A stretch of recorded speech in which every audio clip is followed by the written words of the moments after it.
જીગર, જે રીતે ગઈકાલે ગોપાલ ઇટાલિયાની જે ઓડિયો ક્લિપ છે તે વાયરલ થઈ હતી, તેના કારણે તેઓ વિવાદમાં આવ્યા. ત્યારબાદ આજે જે ગુજરાત આપના પ્રમુખ છે ઈસુદાન ગઢવી, તેઓની ઓડિયો ક્લિપ પણ સામે આવી છે, કારણ કે જે બ્યુગલ છે ચૂંટણીનું તે ફૂંકાઈ ચૂક્યું છે અને આ મહાજંગમાં તેઓને ગમે તે રીતે શામ દામ દંડભેદ વાપરીને પણ જીત મેળવવી છે. તેથી ઈસુદાન ગઢવી કહી રહ્યા છે કે લોકોના ઘરે જાઓ, પગે પડો, પરંતુ ઉમેદવાર આપણને મળવા જોઈએ. બિલકુલ પ્રતિપાલ, તમે જુઓ કે આખી ઘટનાની અંદર એક આમ આદમી પાર્ટી છે જે આવી અને ગુજરાતની અંદર સ્થાનિક સ્વરાજની ચૂંટણીમાં એટલે કે કોર્પોરેશનની ચૂંટણી જ્યારે સુરતની અંદર હતું અને આખી એક પેનલ એ પ્રકારની તૈયાર કરી અને એ સિચ્યુએશન આજે આમ આદમી પાર્ટીની છે કે તેને ઉમેદવાર મળતા નથી. એટલે કે અહીં સ્થિતિ એ છે કે આમ આદમી પાર્ટીના પ્રદેશ અધ્યક્ષ ઈસુદાન ગઢવીને સામે આવવું પડે, તેમને કહેવું પડે કે ભાઈ ઘરે ઘરે જાઓ, બારણા ખખડાવો અને જગાડો એ પોતાના નેતાઓને, જે નેતા બનવા માંગતા એમને શોધી લાવો અને પગે પડવું પડે તો પગે પડો. એટલે આવી સ્થિતિ પ્રતિપાલ ત્યારે થાય જ્યારે કોઈ પાર્ટીને ઉમેદવાર ન મળે. અને આમ આદમી પાર્ટી જે તમામ જગ્યાએ લડવાનો દાવો કરે છે, ગઈકાલે ગોપાલ ઇટાલિયાની એક ઓડિયો ક્લિપ સામે આવી, ત્યારબાદ પોતાની પ્રતિક્રિયા તેમણે કહ્યું, અપશબ્દોનો મારો તેમણે ચલાવ્યો અને જે વાતો સામે આવી, ત્યારબાદ આજે એક ઓડિયો ક્લિપ ફરી એકવાર ઈસુદાન ગઢવી કે જે પ્રદેશ અધ્યક્ષ છે આમ આદમી પાર્ટીના અને પોતાની પાર્ટીને મજબૂત અને મક્કમ બનાવવાના ઈરાદા સાથે તે હંમેશાથી આગળ રહ્યા છે, પણ હવે સ્થિતિ એવી છે કે ખુદ પ્રદેશ અધ્યક્ષને કહેવું પડે પોતાના કાર્યકર્તાઓને કે ઘરે ઘરે જાઓ, કોઈ પણ જગ્યાએ જવું પડે તો જાઓ, ઉમેદવાર શોધી લાવો અને એમને એ ઉમેદવારીનો તાજ પહેરાવો. પણ સ્થિતિ એ છે કે કોઈ મળતું નથી. એટલે આમ આદમી પાર્ટીને કોઈ આમ એવો માણસ મળતો નથી કે જે આમ આદમી પાર્ટી માટે સ્થાનિક સ્વરાજની ચૂંટણીમાં લડવા માટે તૈયાર થાય. હવે કોંગ્રેસ બીજી તરફ છે આમ આદમી પાર્ટી અને બીજેપી, એટલે કે ત્રણેય પાર્ટીની વચ્ચે આમ આદમી પાર્ટીની સ્થિતિ એવી થઈ છે કે હવે કોઈ ઉમેદવાર એવા નથી મળતા કે જેના કારણે આમ આદમી પાર્ટીનો ચહેરો પણ નથી મળતો ને એ ચહેરાને શોધવા માટે ઈસુદાન ગઢવી પ્રયત્નો કરી રહ્યા છે. આ મીટિંગની અંદરનો જે ઓડિયો છે એ ઓડિયોમાં ઈસુદાન ગઢવી પોતાના કાર્યકર્તાઓ સાથે વાતચીત કરતા જોવા મળ્યા છે, કેટલાક પ્રશ્નોની ચર્ચા થતી હતી, પણ 30 સેકન્ડનો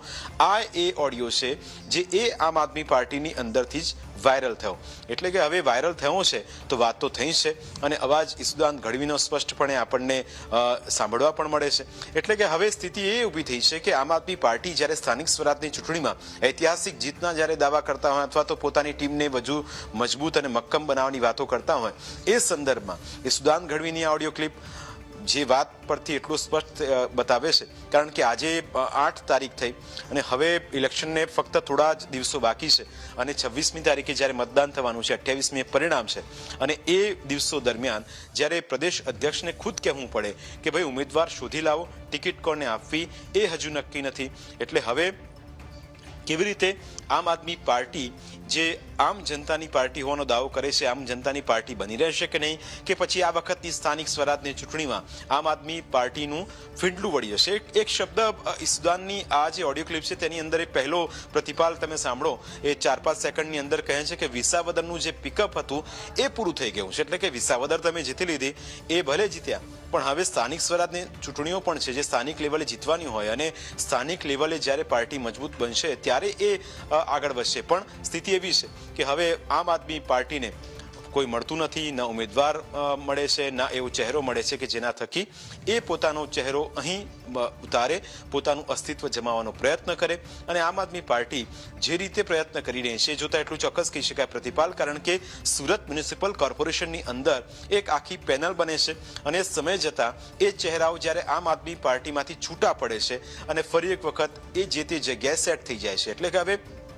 આમ આદમી પાર્ટીના અસ્તિત્વ સામે પણ સવાલ. જેટલા લોકો અત્યાર સુધી આમ આદમી પાર્ટી સાથે જોડાયા હતા, લગભગ 8 થી 10 લોકો જે મોટા નેતાઓ હતા, એ આમ આદમી પાર્ટી પર ભરોસો કરીને કેજરીવાલના વાયદાઓ પર અને ઈસુદાન ગઢવીની વાતો પર આવીને તેમણે આમ આદમી પાર્ટી જોઈન કરી હતી. પણ સ્થિતિ એવી છે કે છેલ્લે રાજુ કરપડા હતા, જે એક મોટો ચહેરો હતો, યુવા ચહેરો હતો, ખેડૂતોનો ચહેરો હતો, એ ચહેરાએ પણ છેલ્લે કહી દીધું કે આમ આદમી પાર્ટીની અંદર મજા નથી. એટલે હવે સ્થિતિ એ છે કે હવે ઈસુદાન ગઢવીને જ્યારે આ પ્રકારે કહેવું પડે કે ઉમેદવાર શોધી લાવો, ગમે ત્યાંથી શોધી લાવો, હવે ઉમેદવાર મળશે કે નહીં, કેવી રીતે મળશે, એ પ્રશ્ન પણ સતત ઈસુદાન ઘડવીને સતાવી રહ્યો છે। એટલે આ સંદર્ભમાં હવે એ જોવું રહેશે કે કેવી રીતે આમ આદમી પાર્ટી પોતાની પકડ જે મજબૂત બનાવવાની વાતો કરે છે એ ગુજરાતની અંદર પકડ મજબૂત બનાવશે કે પછી સ્થાનિક